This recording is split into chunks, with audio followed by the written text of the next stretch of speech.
एक बार एक जवान आदमी महात्मा बुद्ध के पास आया और बोला, आप मुझे ऐसी शिक्षा दें कि मैं आपके दिए हुए ज्ञान को आसान भाषा में समझ सकूं। बुद्ध ने उस आदमी से पूछा, क्या तुम्हारा कोई बेटा है? आदमी ने कहा, हाँ, मेरा बेटा है। बुद्ध ने फिर पूछा, क्या तुम्हारे भाई का कोई बेटा है? आदमी ने कहा, हाँ, मेरे भाई का भी बेटा है। बुद्ध ने फिर पूछा, क्या तुम्हारे पड़ोसी का भी कोई बेटा है? आदमी ने कहा, हाँ, मेरे पड़ोसी का भी बेटा है। बुद्ध ने कहा, क्या कोई ऐसा इंसान है जिसे तुम खुद जानते हो?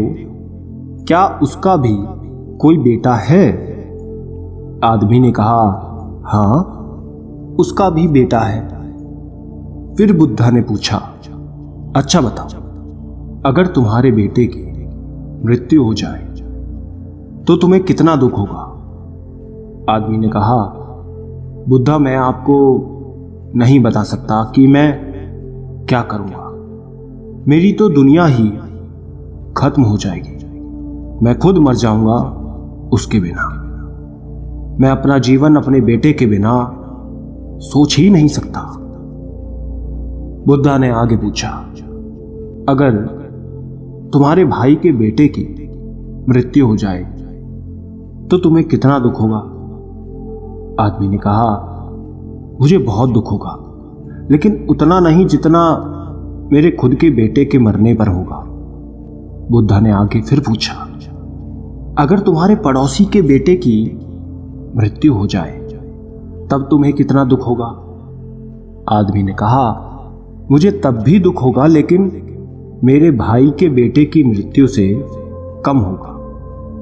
भगवान बुद्ध ने फिर पूछा, अगर किसी अनजान व्यक्ति के बेटे की मृत्यु हो जाए जिसे तुम जानते तक नहीं थे, तब तुम्हें कितना दुख होगा?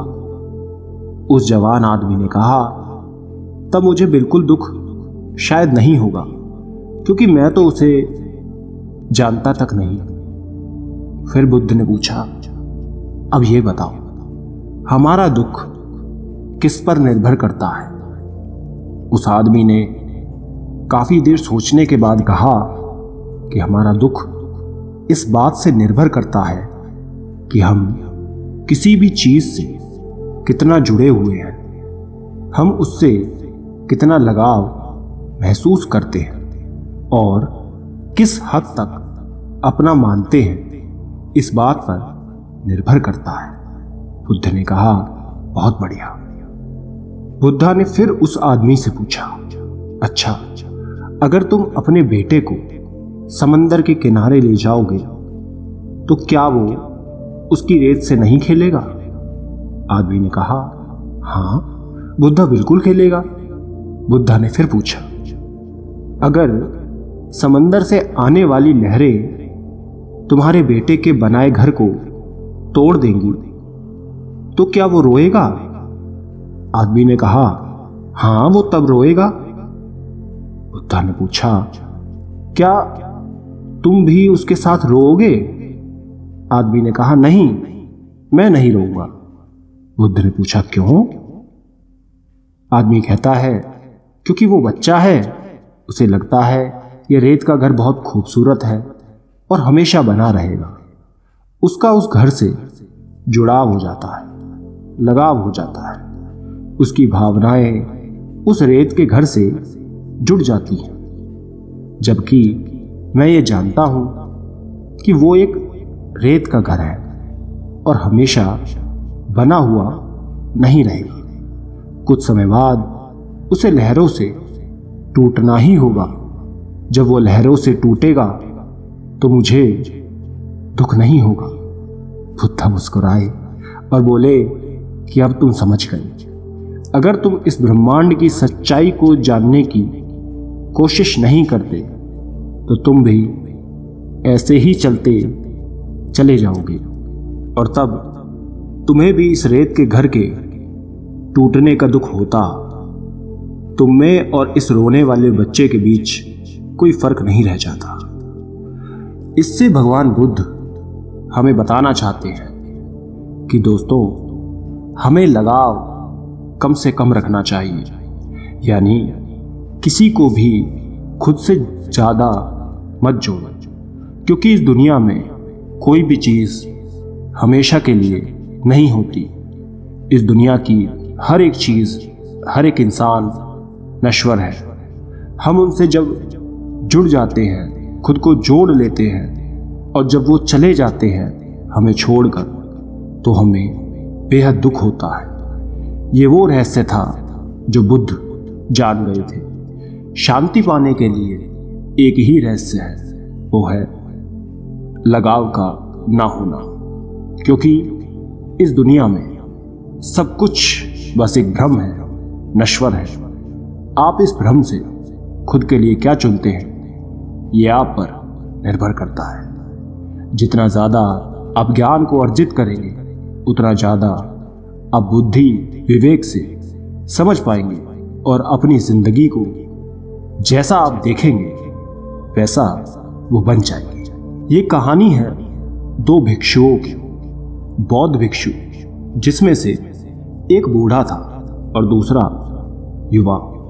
दोनों शाम को गांव से भिक्षा मांगकर आश्रम लौट रहे थे। आश्रम से कुछ दूर पहाड़ से एक नदी बहती थी। वहीं पर एक जवान स्त्री खड़ी थी।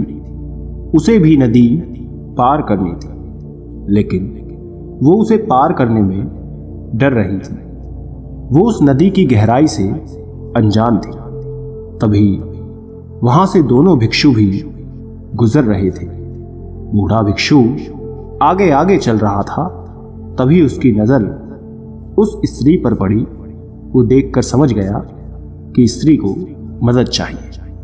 उसने सोचा कि वो जाकर उसे नदी पार करा दे, लेकिन जैसे ही स्त्री के हाथ को छुआ, उसके अंदर वर्षों की बसी वासना जाग गई थी। स्त्री को छूते ही उसका कण कण कांपने लगा। उसने 30 साल से किसी स्त्री को छुआ तक नहीं था। उस स्त्री को छूने के नाम से ही उसके मन में कई तरह के ख्याल और वासना आ रही थी। तभी उसने सोचा कि छी छी, ये कैसी गंदी बात सोच ली। मेरी इतनी सालों की साधना भंग हो जाएगी। मुझे क्या मतलब, कोई नदी पार करे या ना करे, मैं अपनी 30 वर्षों की साधना इस लड़की पर लगा दूं? बिल्कुल नहीं। ये सोच उसने आंखें बंद कर ली। लेकिन वो जवान स्त्री तो उसे आंखें बंद करने पर भी दिखाई दे रही थी, क्योंकि भिक्षु की सोई हुई वासना जाग गई थी। वो उसकी तरफ आकर्षित हो चुका था। आंख बंद करते हुए भी वो उस नदी में उतर गया। आपको पता ही है, जिस चीज से आंख बंद कर ली जाए तो वो और हमें दिखने लगती है। उसी तरह उस भिक्षु के साथ भी हुआ। उसे वही स्त्री अप्सरा की भांति दिखने लगी, क्योंकि उसने आंखें बंद कर ली थी। उसे उस स्त्री का ही सपना दिख रहा था। उस स्त्री की ओर वो आकर्षित हो रहा था। उसका एक मन कहता कि यह तो गलत बात है, कि किसी जरूरतमंद की सहायता करनी चाहिए। वहीं उसका दूसरा मन कहता, ये बस मन का भ्रम है, तुम खुद को धोखा दे रहे हो, तुम उसे छूना चाहते हो, जो कि गलत है। हम साधु का जीवन अलग होता है। साधुओं के लिए स्त्रियां केवल एक समस्या है। नदी के घाट पर उस साधु का मन अशांत रहता है और वो दो हिस्सों में बंट जाता है। एक तरफ उसका मन उसे उस लड़की की तरफ आकर्षित करता है, वहीं दूसरी तरफ उससे दूर जाने की सलाह देता है। उस लड़की को जो वहां खड़ी है, उसे कुछ पता नहीं होता कि उस साधु के मन में क्या चल रहा है और क्या नहीं। वो तो मदद के इंतजार में किसी का इंतजार करती है ताकि कोई उसे नदी पार करा दे। बूढ़ा भिक्षु आगे निकल जाता है। तभी उसे ख्याल आता है कि उसका साथी पीछे छूट गया है।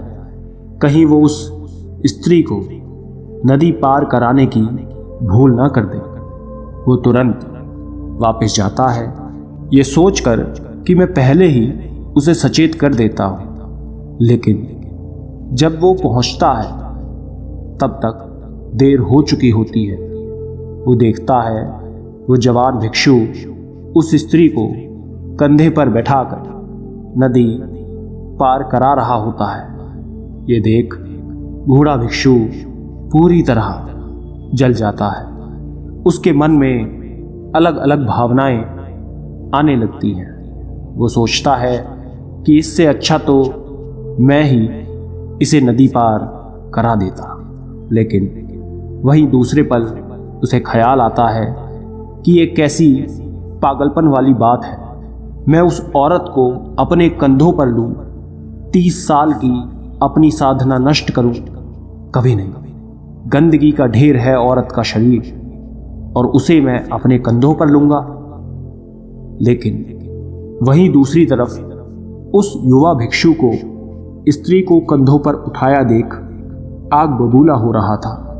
वो मन ही मन सोचता है, आज आश्रम जाते ही मैं गुरुजी से कहूंगा कि इसने एक स्त्री को कंधे पर उठाया है, ये अपवित्र हो गया है, ये युवा सन्यासी पूरी तरह भ्रष्ट हो गया है, इसे आश्रम से बाहर निकालो। तभी वो युवा भिक्षु उस स्त्री को नदी के दूसरे छोर पर उतार देता है और दोनों भिक्षु वापस जाने लगते हैं। वो दोनों रास्ते भर बात नहीं करते हैं। जब दोनों भिक्षु आश्रम के पास पहुंचते हैं तब बूढ़ा भिक्षु कहता है, याद रखना, मैं गुरुजी से कहूंगा कि तुम अपवित्र हो चुके हो। तुमने उस जवान स्त्री को कंधे पर क्यों उठाया? ये सुन युवा भिक्षु चौंक जाता है और कहता है, स्त्री? उसे तो मैंने नदी किनारे उठाया था और वहीं छोड़ भी दिया। लेकिन ऐसा प्रतीत होता है कि आप उसे अभी भी ढो रहे हैं, जबकि आपने तो उसे उठाया भी नहीं था। फिर भी आप उसके बारे में सोच रहे हैं। आपके दिमाग में वही है। मैं पिछले कुछ देर से देखकर सोच रहा था कि आप किसी ध्यान में खोए हुए हैं, लेकिन आप तो उस औरत को नदी पार करा रहे थे अपने मन ही मन में। दोस्तों, इसी तरह से हम उन्हीं पुरानी बातों को, चीज़ों को ढोते रहते हैं, जो गलतियां हम करते हैं, जिनको लेकर हमारे अंदर लड़ाई चल रही होती है और हमें मालूम तक नहीं होता कि हम पुरानी मानसिक सोच को लेकर चल रहे हैं। हम ये देख ही नहीं पाते कि हमारे साथ क्या चल रहा है। अगर आपको आगे बढ़ना है, ऊपर उठना है, तो खुद को जितना हल्का कर सको उतना हल्का करो। हम सब अपने आप को दबा रहे हैं। वो दबा हुआ घाव पीड़ा देता है। उस घाव के कारण हमें वो चीज़ें दिखाई देने लगती हैं जिनकी लड़ाई हमारे भीतर चल रही होती है। सारा संसार दर्पण मात्र बन जाता है। ये दमन की लंबी धारा, ये दबाव हमारे व्यक्तित्व को तहस नहस कर देता है। इसने जीवन के सारे सूत्रों को जहर से भर दिया है, जो हमें बर्बाद कर देते हैं। इसलिए हम आपसे कहना चाहते हैं कि खुद को हमेशा दबाव से बचाएं, हल्का बनाएं, खुद को ऊपर उठाएं, क्योंकि दमन से भरा हुआ इंसान खुद को कभी जान नहीं पाता। वो रुक जाता है, थक जाता है, बैठ जाता है, आपको आगे बढ़ने नहीं देता, वहीं रोकता है। इसलिए खुद की भावनाओं और विचारों को दबाने से बचना चाहिए, क्योंकि इनके दबने तक एक समय आने पर बवंडर बन जाता है। सवाल ज़्यादा देर खुद के मन में रहे तो बवाल बन जाते हैं। जो आपके अंदर अशांति हीन भावना पैदा करते हैं। इसलिए अगर आप वर्तमान में आज में रहना चाहते हैं तो आज के पलों में खुश रहें, पुरानी बातों को भूलें, दूसरों के सामने अच्छा बनने के लिए खुद को दबाओ मत। आप जैसे हो ऐसे बनकर रहो, क्योंकि आप जैसे हो अच्छे हो। धन्यवाद।